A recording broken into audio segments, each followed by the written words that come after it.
नमस्कार। कभी सोचा है कि जितनी भी कमाई होती है उस पूरी रकम पर टैक्स क्यों नहीं लगता? तो आज हम इसी सफर को समझने वाले हैं, कुल कमाई से लेकर उस फाइनल अमाउंट तक जिस पर असल में टैक्स देना होता है। चलिए मिलकर इस पूरी प्रक्रिया को एकदम आसान बनाते हैं।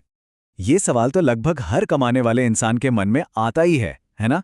जो पैसा हाथ में आता है, चाहे वो सैलरी हो या बिजनेस का मुनाफा, वो उस अमाउंट से काफी अलग होता है जिस पर हमें आखिर में टैक्स भरना पड़ता है। तो ये होता कैसे है? क्या है इसके पीछे का पूरा हिसाब किताब? आइए समझते हैं।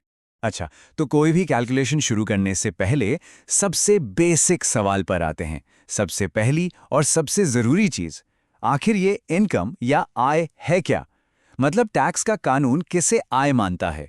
देखिए, इनकम टैक्स एक्ट के हिसाब से इनकम की परिभाषा बहुत ही वाइड है। मतलब ये कोई छोटी मोटी लिस्ट नहीं है कि बस यही इनकम है।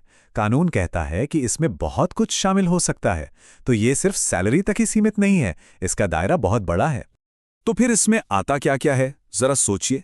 बिजनेस से होने वाला प्रॉफिट, शेयर्स से मिलने वाला डिविडेंड, नौकरी में जो फायदे मिलते हैं जिन्हें पर्क्स कहते हैं, अरे यहां तक कि लॉटरी में जीती हुई रकम भी, ये सब कुछ इनकम की छतरी के नीचे आ जाता है। इससे अंदाजा लगता है कि ये कितना बड़ा कॉन्सेप्ट है।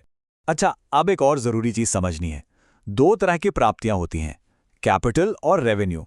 इसे आसान भाषा में समझें तो रेवेन्यू रिसीट्स वो हैं जो रोजमर्रा के काम या बिजनेस से आती हैं और इन पर आमतौर पर टैक्स लगता है।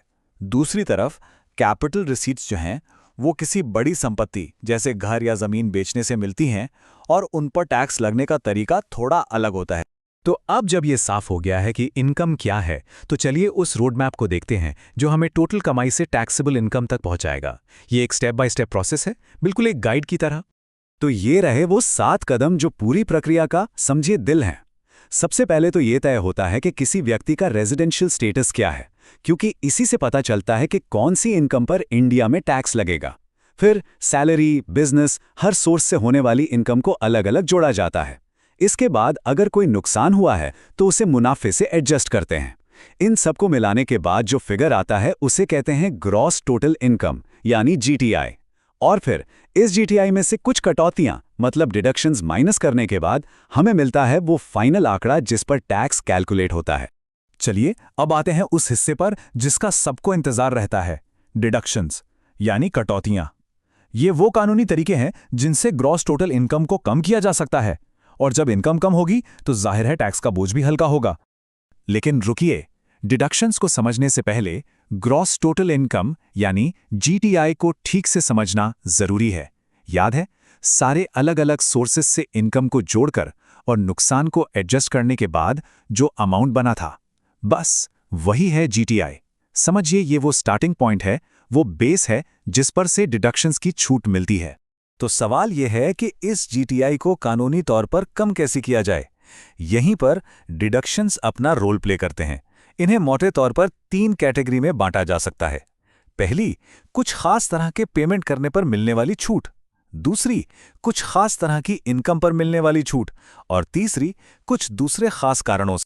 सबसे कॉमन डिडक्शंस जो हैं वो कुछ पेमेंट्स से जुड़े हैं, जैसे कि लाइफ इंश्योरेंस या हेल्थ इंश्योरेंस का प्रीमियम भरना, प्रोविडेंट फंड में पैसा डालना, होम लोन का ब्याज चुकाना, यहां तक कि कुछ चैरिटी में डोनेशन देने पर भी टैक्स में छूट मिल सकती है। ये वो खर्चे और इन्वेस्टमेंट्स हैं जिन्हें सरकार भी बढ़ावा देना चाहती है।